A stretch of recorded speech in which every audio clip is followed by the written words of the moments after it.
पाठ थी गौरी और रुद्र की कहानी।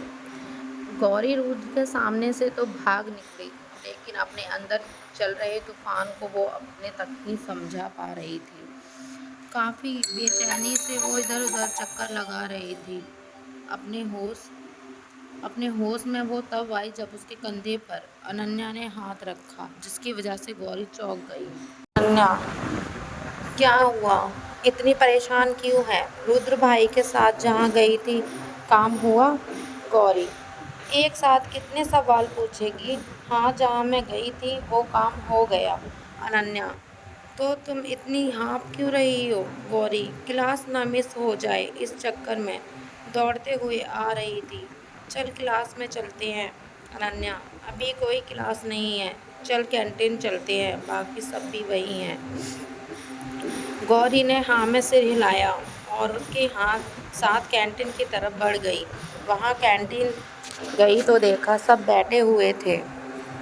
उसे देख कबीर ने हाथ उठाकर इशारा किया तो गौरी उसकी तरफ बढ़ गई। कबीर के बगल में बैठकर गौरी सोचने लगी, मैं कबीर के बगल में बैठती हूँ तो नॉर्मल रहती हूँ, यहाँ तक कि विशाल अमर के साथ भी मेरा हार्ट, लीवर, किडनी सब प्रॉपर तरीके से काम करता है, तो फिर उस बेदिल बदतमीज़ रुद्र के साथ ही मेरी बॉडी क्यों सारे पुर्जे जवाब देने लग जाते हैं?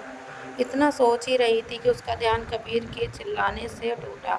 कबीर, रुद्र भाई, हम सब लोग इधर हैं, आप भी आ जाओ। इतना बोल कबीर हाथ उठाकर इशारा कर रहा था।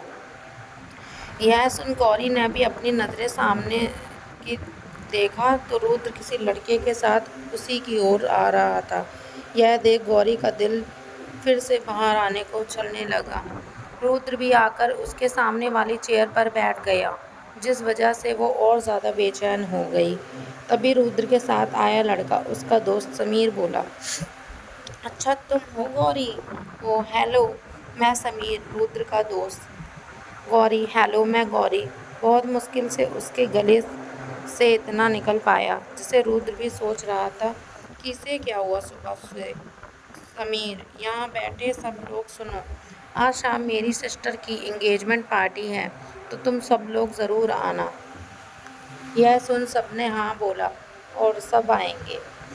फिर सब आपस में शाम की पार्टी के बारे में बात करने लगे, लेकिन गौरी अभी भी खुद को नॉर्मल करने में बिजी थी।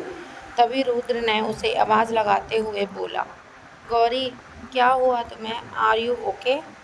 यह सुन गौरी ने रुद्र की तरफ देखा, जिसे देखते ही उसकी धड़कनें और तेज हो गईं और साथ ही उसके माथे पर पसीने भी आने लगे। गौरी तुरंत वहाँ से उठी और दौड़ते हुए कैंटीन से बाहर निकल गई। उसे इस तरह भागता देख सब आपस में बात करने लगे कि इसे क्या हुआ अचानक से। अनन्या, इसे मैं बहुत सुबह से देख रही हूँ, पता नहीं क्या हुआ है इसे। कबीर, तुम लोग बैठो, मैं देख कर आता हूँ। इतना बोल वो भी उठकर गौरी के पीछे चला गया। कबीर का उसके पीछे जाना रुद्र को बिल्कुल पसंद नहीं आ रहा था। उसने गुस्से में अपनी मुट्ठियाँ कस ली। थोड़ी देर बाद सब कॉलेज ख़त्म करके आपस में शाम की पार्टी में मिलने के लिए घर आ गए। कॉलेज से घर आते ही अनन्या ने सारा घर का सिर पर उठा लिया था, क्योंकि उसे समझ नहीं आ रहा था कि वो क्या पहने। उसे लग रहा था कि उसके पास कपड़े ही नहीं हैं। खैर, ये तो हर लड़की की कहानी है, पूरी वार्डरोब कपड़ों से भरी रहती है, लेकिन बाहर कहीं जाना हुआ तो कपड़े ही नहीं रहते। अनन्या परेशान हो घर के चक्कर लगा रही थी, तो वहीं गौरी उसके सामने चुपचाप बैठी हुई थी। तभी घर की डोरबेल बजा। सुधाजी ने दरवाज़ा खोला तो सामने रमीशा को देख चौंक गई। उसने उन्हें इस तरह चौंकता देख रमीशा बोली, आंटी, वो रुद्र ने बुलाया था। तभी सीढ़ियों से उतरकर आते हुए रुद्र बोला, माँ, मैंने ही बुलाया था, आज शाम समीर के ने इसे भी इनवाइट किया है पार्टी में। तभी रमीशा बोली, आंटी, अनन्या और गौरी कहाँ हैं? इतना बोलते बोलते वो अंदर आ गई और सामने अनन्या को परेशान होता देख बोली, डार्लिंग, तुम्हारी प्रॉब्लम सॉल्व। इतना बोल उसे अपना दोनों हाथ हवा में लहरा दिया, जिसने जिसने 3 से 4 कपड़ों के बैग्स पकड़े हुए थे। अनन्या, कुछ समझ नहीं आया, तो उसने पूछा, ये क्या है रिमीशा? आज शाम की पार्टी में पहन कर जाने के लिए ड्रेस? यह सुन अनन्या खुश हुई, लेकिन फिर कुछ सोचते हुए बोली, आपको कैसे पता कि हम लोग ड्रेस के लिए परेशान हैं? रिमीशा, समीर ने मुझे भी इनवाइट किया है। तो रुद्र ने बोला कि तुम लोगों के लिए ड्रेस की शॉपिंग भी करते आऊँ, लेकिन मैं भी तुम लोगों के साथ ही चल रही हूँ। अब चलो जल्दी से तैयार हो जाते हैं, नहीं तो लेट हो जाएंगे। तीनों अनन्या के रूम में चली गई तैयार होने। सबने अपनी ड्रेस देखी। अनन्या खुश होते हुए बोली, आजकल भाई मुझे बिल्कुल समझ नहीं आ रहे, बस शौक पे शौक दिए जा रहे हैं। लेकिन वहीं गौरी अपनी ड्रेस हाथ में लेकर बस उसे घूर रही थी। फिर वो थोड़ा रुक कर बोली, आप लोग तैयार हुई, मैं अभी आती हूँ। इतना बोल वो रूम से बाहर निकल गई। इधर सब तैयार होकर नीचे हॉल में आए, जहाँ कबीर और रुद्र वेट कर रहे थे। जहाँ रुद्र ने फुल ब्लैक सूट पहना हुआ था, तो कबीर ने सफ़ेद शर्ट के साथ मैरून ट्राउज़र और ऊपर से मैरून कोट डाला हुआ था। दोनों आज किसी हीरो से कम नहीं लग रहे थे। सन स्टर्ननेस, स्मार्टनेस तो पहले ही भगवान ने कूट-कूट कर भरी थी। आज तो ऊपर से बस 4 चाँद लग रहे थे उनकी ड्रेस में। लड़कों की तारीफ हो गई, अब बारी है लड़कियों की। अनन्या को देख ऐसा लग रहा था कि भगवान ने उसे मॉडलिंग करने के लिए ही बनवाया हुआ है। उसने ब्लैक स्लीवलेस लॉन्ग गाउन पहना हुआ था, ड्रेस से मैच करता हुआ पेंसिल हील और फेस पर लाइट मेकअप, रेड लिपस्टिक ऊपर से लेकर नीचे तक परफेक्ट। जिसे देख कबीर बोला, आज पक्का कोई गिरने वाला है, हॉटनेस की दुकान लग रही है। तो वहीं रिमीशा भी कम नहीं लग रही थी। उसने भी रेड कलर का off shoulder long and side से कट गाउन पहना हुआ था, फेस पर मेकअप। जिसे देख कबीर फिर से बोल पड़ा, भाभी जी, आज तो आप पूरी लाल मिर्च लग रही हैं, ना जाने आज कितने गिरेंगे आपको देखकर। फिर रुद्र की तरफ घूरते हुए बोला, रुद्र भाई ध्यान देना, आज रिमीशा पर ना जाने कितने गिरेंगे। तभी बीच में माँ ने अपने जुबान के तीर छोड़ते हुए बोली, देख कहीं रुद्र गिर ना जाए, पहले वो खुद को संभाल ले, फिर रिमीशा का ध्यान देगा। इतना बोल दादी माँ अपनी सारी बत्तीसी बाहर कर दी। यह सुन गुस्से में से रुद्र उनकी तरफ घूरा। तब दादी माँ अपना बचाव करते हुए फिर से तरकस के तीर छोड़ा। सबके सामने गुस्से का नाटक कर रहा है, लेकिन मन ही मन ना जाने क्या क्या पक चुका होगा रिमीशा को देखते ही। यह सुन सब हंस पड़े और रिमीशा शर्मा गई। सबका ध्यान तब भटका जब कबीर ने बोला, वे सो ब्यूटीफुल। और सबने कबीर की नज़रों का पीछा किया तो देखा सामने गौरी खड़ी थी, जिसने ब्लैक शिफॉन साड़ी पहना हुआ था।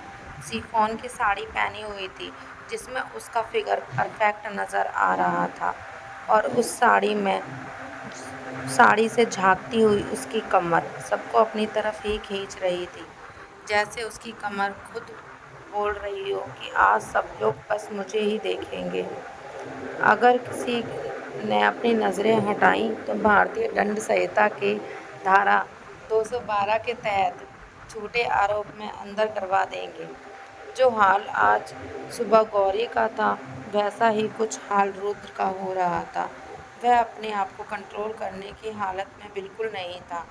तभी गौरी रिमीशा के पास जाकर बोली, सॉरी रिमीशा दी, मैं वो ड्रेस पहनकर कंफर्टेबल नहीं थी, तो मैंने आंटी की साड़ी पहन ली। कोई कुछ कहता उससे पहले ही दादी माँ बोल पड़ी, कुछ भी पहनकर जा गौरी, किसी को कोई दिक्कत नहीं है, बस तू ये याद रखना कि 5-6 लड़कों को गिरा कर ही आना, नहीं तो आज तेरी खैर नहीं। यह सुन गौरी ने अपनी नज़रें नीचे कर ली, तो वहीं रुद्र और कबीर दोनों दादी माँ को घूरने लगे। दोनों को अपनी तरफ घूरता देख दादी माँ बोली, अब तुम लोग भी लेट नहीं हो रहा, चलो जाओ सब यहाँ से जल्दी।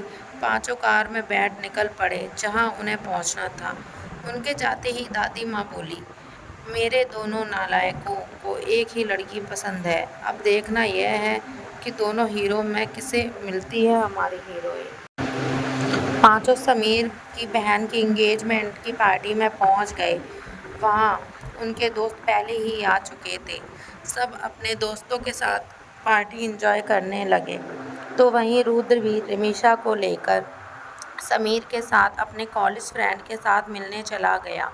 तभी अनन्या को अपने क्लास का एक लड़का विक्की दिखाई दिया, जिसे देख उसका गुस्सा बढ़ने लगा और बोली, यह कमीना विक्की यहाँ क्या कर रहा है। वहाँ खड़े सब दोस्त उसकी ओर देखने लगे जहाँ अनन्या की नज़र थी। तभी गौरी ने पूछा, ये विक्की कौन है अनन्या? तुम उसे देखकर गुस्सा क्यों हो रही हो? रितु, यार ये कमीना विक्की अनन्या को काफ़ी परेशान करता है। तुम्हारे आने के कुछ दिन पहले ही कॉलेज से निकाल दिया गया है। कबीर, अनन्या क्यों गुस्सा कर रही है? इस बार भी वही हाल होगा उसका जो पिछली बार हुआ था। विक्की की भी नज़र अनन्या पर पड़ी। वह उसके पास आते हुए बोला, अनन्या डार्लिंग, कैसी हो? आज तो कुछ ज़्यादा ही हॉट लग रही हो। वह जैसे ही अपना हाथ आगे बढ़ाया, उसे कबीर ने हाथ पकड़ते हुए बोला, पिछली बार की मार भूल गया जो फिर आ गया। तभी विक्की के पीछे खड़ा उसका दोस्त गौरी की तरफ देखते हुए बोला, भाई भाभी जी की बगल वाली भी कम हॉट नहीं दिख रही। दोस्त की बात सुन। विक्की ने अपनी नज़र गौरी के ऊपर डाली। विक्की, मेरी वाली अगर कड़क चाय है तो यह भी मलाई से कम नहीं है। इतना बोल वो गौरी को जैसे ही छूने को हुआ, तुरंत कबीर बीच में फिर से आकर खड़ा हाथ पकड़ते हुए बोला, अपनी हद में रह, यह यहाँ मैं तमाशा नहीं चाहता। विक्की, सीधे बोलना, तू डर गया? यह सुन विक्की के सारे दोस्त हंसने लगे। तभी अनन्या बोली, कमीने के मुंह मत लग कबीर, हम लोग यहाँ से चलते हैं। वो लोग जैसे ही मुड़े तभी विक्की ने गौरी का हाथ पकड़ते हुए बोला, आज कड़क चाय पर नहीं, आज इस मलाई पर दिल आ गया मेरा।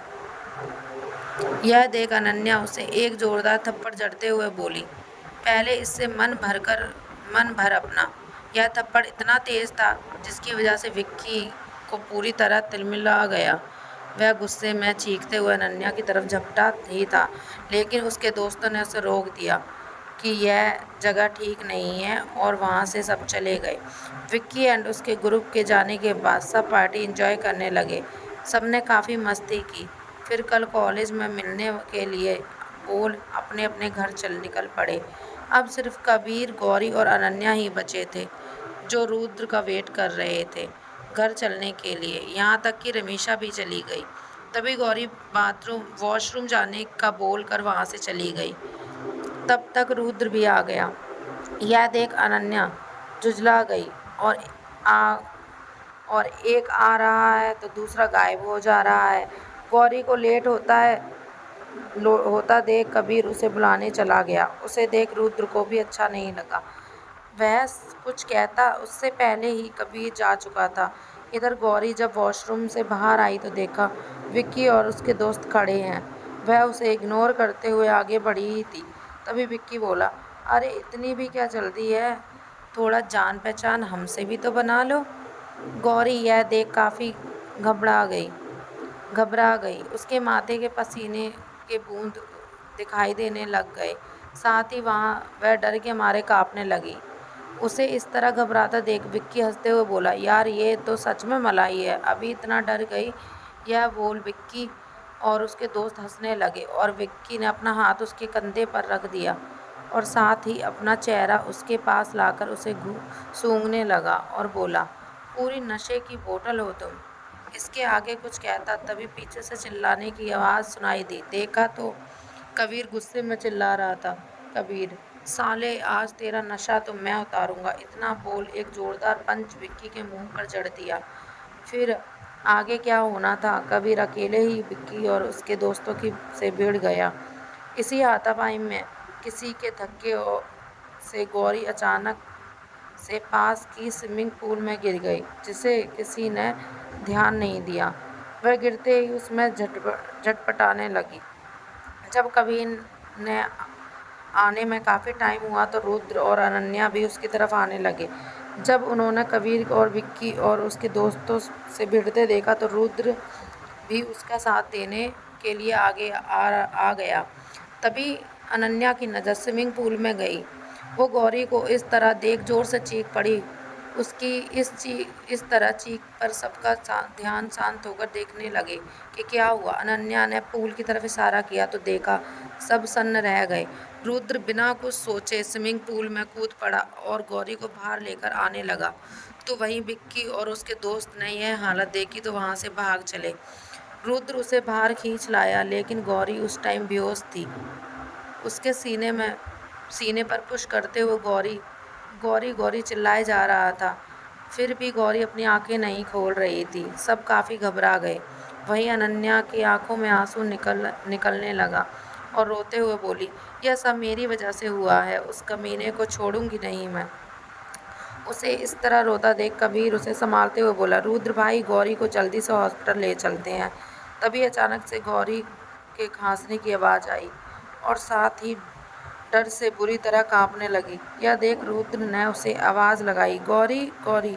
रुद्र की आवाज़ सुनते ही गौरी उससे लिपट कर रोने लगी और साथ ही बोली जा रही थी, प्लीज़ मुझे बचा लो, प्लीज़ रुद्र।